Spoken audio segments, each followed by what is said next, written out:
15th, 5 a.m. exactly here in New York. Thanks for getting an early start with us. I'm Christine Romans. Good morning. I'm Laura Jarrett. Welcome to our viewers in the United States and all around the world. We begin here with more fierce fighting across Ukraine as Russian forces move even closer to the capital. New this morning, more explosions in Kyiv. 4 residential buildings near the Kyiv city center were hit by shelling. Those buildings caught fire. At least 2 people were hurt. In western Kyiv, 2 people were killed in a 16-story apartment building. You can see firefighters working there trying to put out the fire. And new satellite images show widespread destruction, including this village near Kyiv, where nearly every house on the northwestern side of town is badly damaged.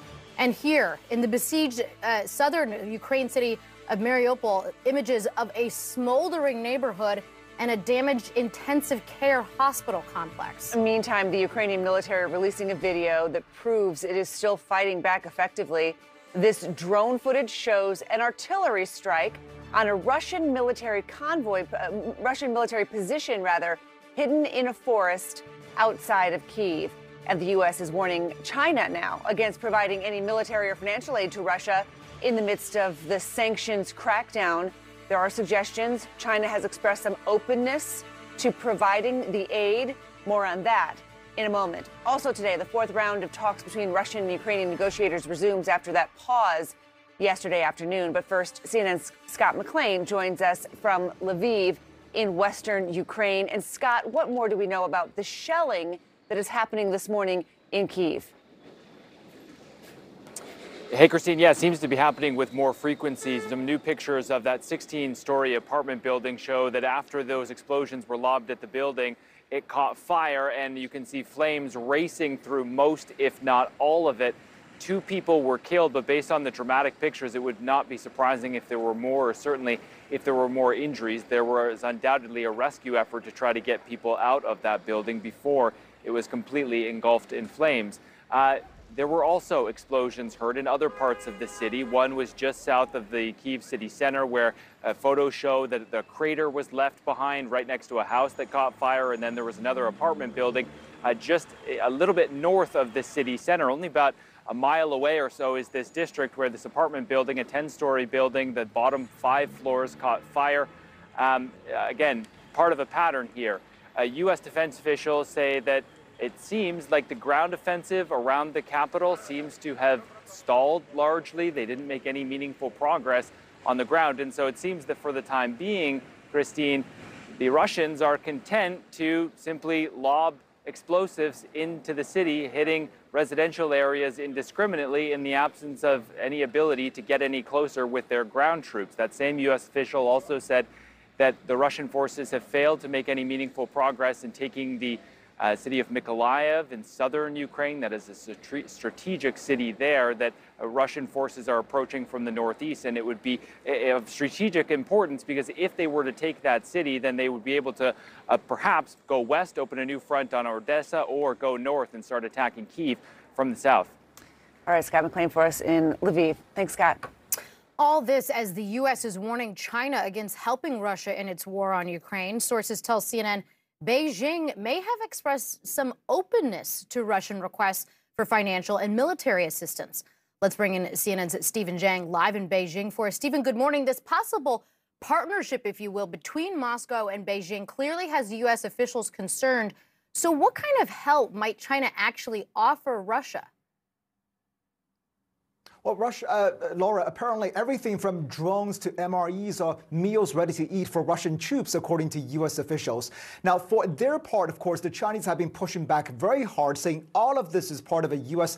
disinformation campaign. Obviously, this kind of Russian request would put China in an even more awkward position, because if they do provide help, then it's likely to lead to even more tensions between China and the U.S. as well as the European Union. But if they don't, and Putin gets undermined replaced, that kind of scenario would be considered a worse outcome for China. So the real calculation facing the Beijing leadership here, according to many analysts, is whether or not the U.S. and EU dare to impose the kind of sanction against Russia on China, which obviously has a much bigger and deeper economic and trade relationship with the West. But all the leaks and talks from Washington obviously designed to put China on the spot, because the U.S. seems to be increasingly frustrated and annoyed with Beijing, because despite China's huge economic leverage over with Moscow, and not to mention that supposed close personal relationship between Xi Jinping and Putin, and despite them publicly calling for peace talks, there was little indication that China is doing anything to persuade the Russians to stop this increasingly bloody war, which, by the way,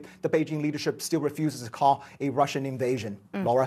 All right, Stephen Zhang, thank you for that reporting. Appreciate it. So let's bring in CNN military analyst Cedric Leighton, retired Air Force colonel and former member of the Joint Staff of the Pentagon. Always like your expertise here, sir. You know, Colonel, Russia being in need of drones, MREs, financial help potentially from China. Does it suggest Russia is running out of resources at this stage in the invasion? What does it say about the preparedness of the Russian military?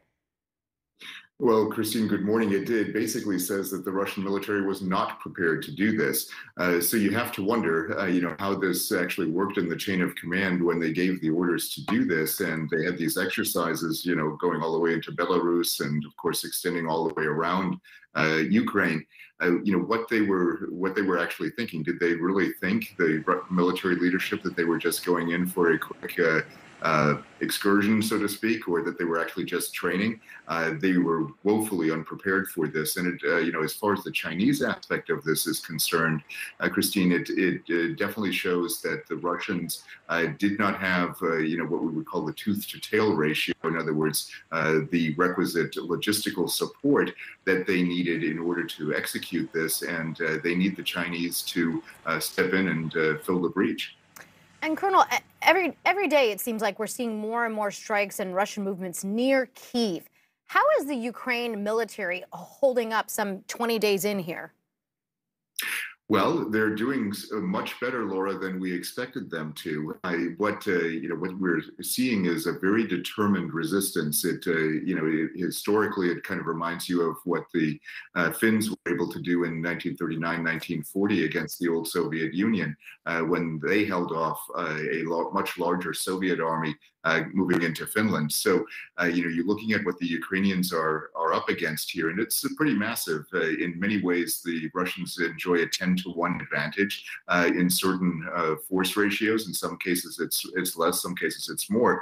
But the big idea here, I think, is that the defenders definitely have the advantage, but that advantage is extenuated, I would say, by the fact that they have morale on their side. The Russians don't have the same morale, the same esprit de corps as the Ukrainians do, and it definitely showed. There's been so much discussion of a no-fly zone, and that has been off the table. President Biden says so far it's been off the table, but U.S. Senator Lindsey Graham said yesterday that if Vladimir Putin were to use chemical weapons, then he'd be in favor of the allies running a no-fly zone over Ukraine. We know what the consequences of that would be. That would be potentially American pilots and Russian pilots in the air shooting at each other if you're enforcing a no-fly zone. How likely is this scenario? How dangerous is that scenario? Well, the scenario, Christine, is incredibly dangerous. And we have to go into something like this with eyes wide open. The fact of the matter is, enforcing a no-fly zone gets to be a little bit complicated when you're dealing with a power that has the resources that Russia ostensibly has. Over 500 aircraft were deployed in or near Ukrainian airspace just before this invasion started. So that's a heck of a lot more than the 56 or so that the Ukrainians have.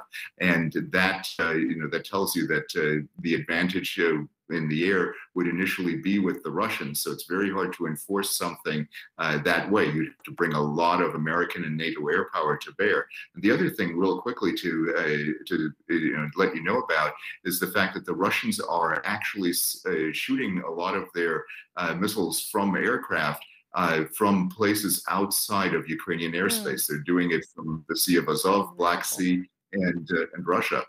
That's so important to remember here. So it sort of suggests what exactly would the no-fly zone, if that's where they're doing it and that's where they're coming from. Yeah, and the focus is on getting the right armaments to the Ukrainians, not necessarily the no-fly zone. Colonel Cedric Leighton, so nice to see you. Thank you for your expertise this morning.